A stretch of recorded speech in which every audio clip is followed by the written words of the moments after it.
para la tercera parte de la sesión del día de hoy, 22 de marzo 2021. Bueno, tenemos una pregunta aquí, escrita de Kevin Simón Delgado.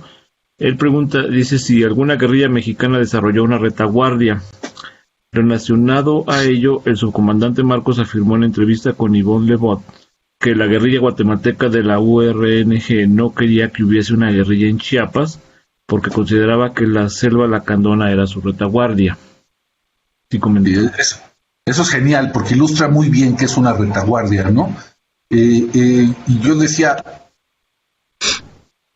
por definición la guerrilla urbana tiene muchos problemas para generar una retaguardia. No se puede pensar en los mismos términos que la rural. Yo diría, en el caso de Lucio, pues la Sierra de Atoyac es claramente su locus y además su retaguardia, pues, ¿no? La Liga intentó abrir un frente en el Triángulo de Oro, un poco también con lo que dice Aldo, entre Durango, Sonora y Chihuahua. Fracasa, se pierden ahí 4 o 5 militantes, una historia tristísima, y también trata de abrir un frente rural, digamos, en la Sierra de Jimaltepec, en Oaxaca, también fracasa, ¿no? Y hace un tercer intento en la Huasteca, también fracasa. Es decir, son lógicas distintas. Creo que en el fondo la guerrilla urbana no puede pensar en una retaguardia en la manera en que la piensa la rural, y eso le mete un estrés extra al trabajo del clandestinaje, etcétera, porque depende absolutamente de sus estructuras clandestinas en el corazón del conflicto. Entonces, eso da una idea también de que su destino era muy, muy incierto. Muy bien, tenemos ahora a José Ramón. Adelante, José Ramón. Gracias, doctor Cañedo, gracias al doctor Ariel y gracias a todos los presentes. Voy a ser conciso.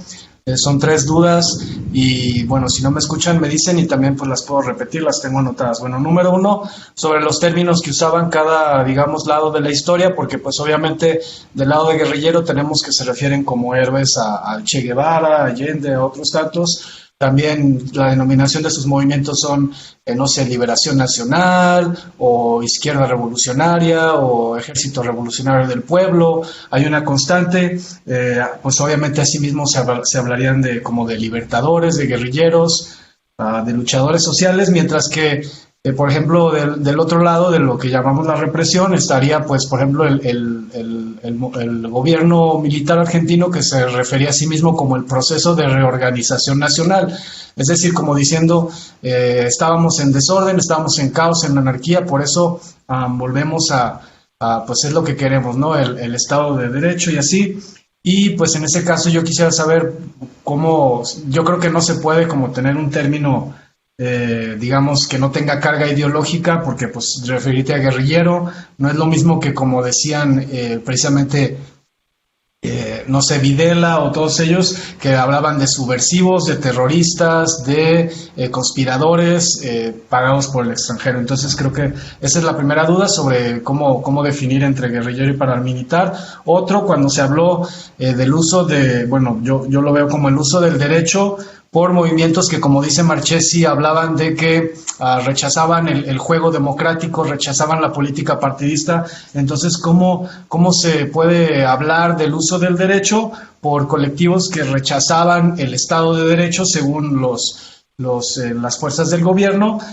Por ejemplo, no sé si secuestraban o robaban, o no sé si robaban un banco, pero también secuestraban a diplomáticos, a empresarios, y después hay como este recurso al derecho internacional, o lo que usted estaba diciendo de la Convención de Ginebra, de decir, no, pues es que los derechos humanos y todo, que parece que lo hacen ya cuando la guerrilla está más derrotada, pero pues obviamente hay como ese uso de derecho, y que incluso lo estamos viendo hoy día con los grupos anarcocomunistas en los Estados Unidos, que tienen una estructura importante de abogados y de gente en los gobiernos locales que permiten que salgan de prisión, pero al mismo tiempo niegan la legitimidad del Estado de los Estados Unidos. Entonces eso se me hace curioso, una pequeña paradoja. Y ya por último, sobre el papel de Cuba, usted lo dijo, era como un refugio, lo cual es obvio, pues me imagino que si iban, no sé, guerrilleros de distintos países a Cuba, eran recibidos de mejor manera que en los países donde gobernaban los regímenes de derecha. Me imagino que sería mucho más difícil que a esos guerrilleros les echaran la mano la CIA en Cuba, pero también hasta qué grado, obviamente se ha dicho que no, el gobierno cubano no financiaba, o se ha dicho que sí. Entonces, si usted me puede decir que definitivamente con su estudio, en qué casos se puede hablar de una participación o una ayuda, un apoyo, ya sea material o simplemente logístico o de inteligencia del gobierno cubano hacia los guerrilleros. Gracias.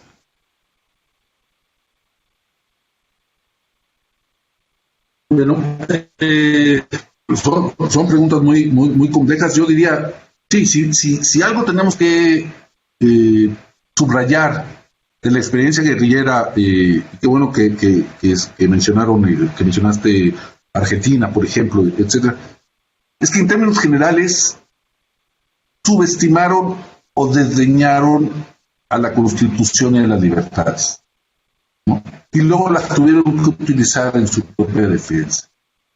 Yo creo que eso, parte de la autocrítica que hacen las guerrillas en los 80 y en los 90, América del Sur tiene que ver con eso, precisamente, ¿no? Es decir, pensar que la Constitución no sirve para nada, aunque sea una Constitución imperfecta, ¿no?, nos llevó a un precipicio que costó vidas, o sea, no es una cuestión meramente retórica. Lo que no alcanzamos a comprender todavía, y quizás en eso tiene que girar también parte de las investigaciones que tengamos en curso, es por qué ese desprecio, esa manera de desdeñar tan radical de las libertades constitucionales, aunque sea una constitución burguesa, digamos. Sigue siendo un tema, me parece. Y yo por eso traje a colación Smith, porque como teórico también de la Constitución es importante conocer cómo está viendo un reaccionario el propio fenómeno de la guerrilla moderna, ¿no?, sobre todo en la segunda posguerra. Lo de Cuba, hasta donde sabemos, a menos que haya una sorpresa mayúscula en los archivos cubanos, los cubanos no apoyaron ningún tipo de guerrilla en México, al contrario de lo que hicieron en Venezuela o en Perú o en Argentina, incluso en Uruguay. En México no, eso es, ya lo sabemos, y de hecho les incomodaba profundamente. Un poco lo que decía este colega que apuntaba como la UDNG de Guatemala decía, no abran la guerrilla en Chiapas porque me quitan una retaguardia.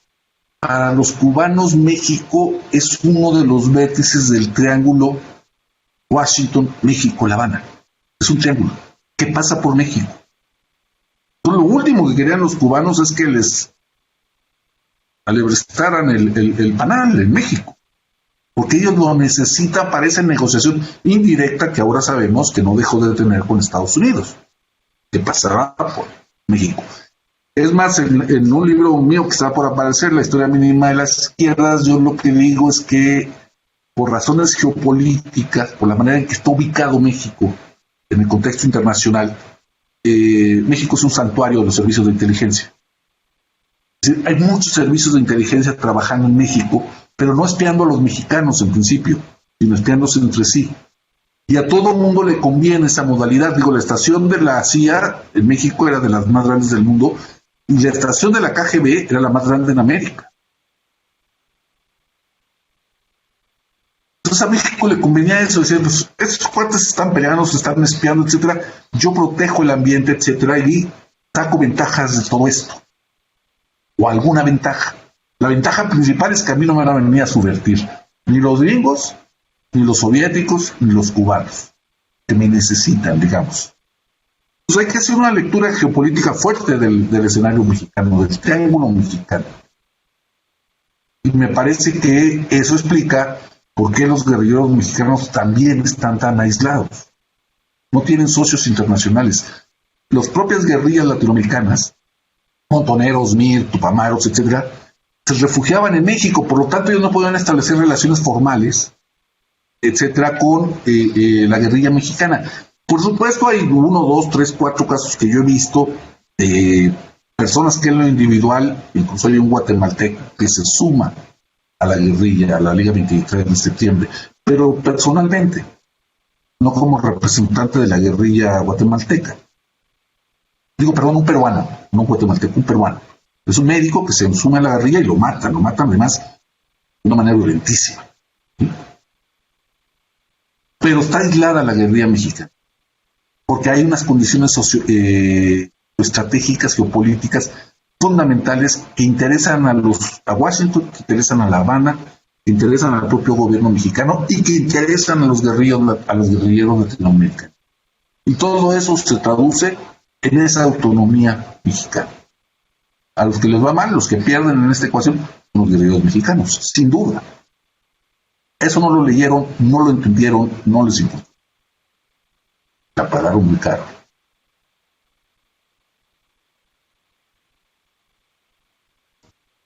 Muy bien, bueno, para cerrar, en esta sección tengo un comentario nada más que hace Gabriela.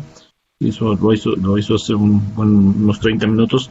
Bueno, nada más Gabriela comenta que era pertinente el matiz sobre el asunto de la guerrilla y de cómo se componía, porque ella considera que la guerrilla en Guerrero se componía de maestros de escuelas normales rurales, de campesinos y de poblaciones que apoyaban. Es lo que comenta Gabriela. Y por último, tengo una última pregunta de Javier Méndez. Javier Méndez dice: hola, buen día compañeros, un gusto compartir este espacio.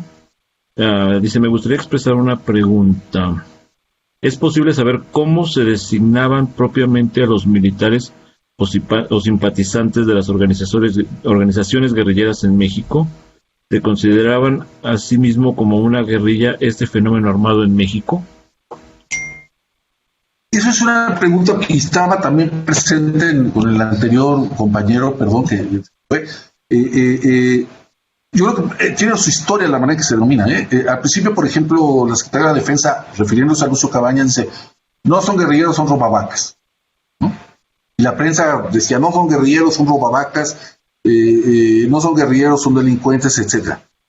Hay un momento en que eso ya no se puede sostener por el impacto que tienen algunos hechos políticos, ¿no?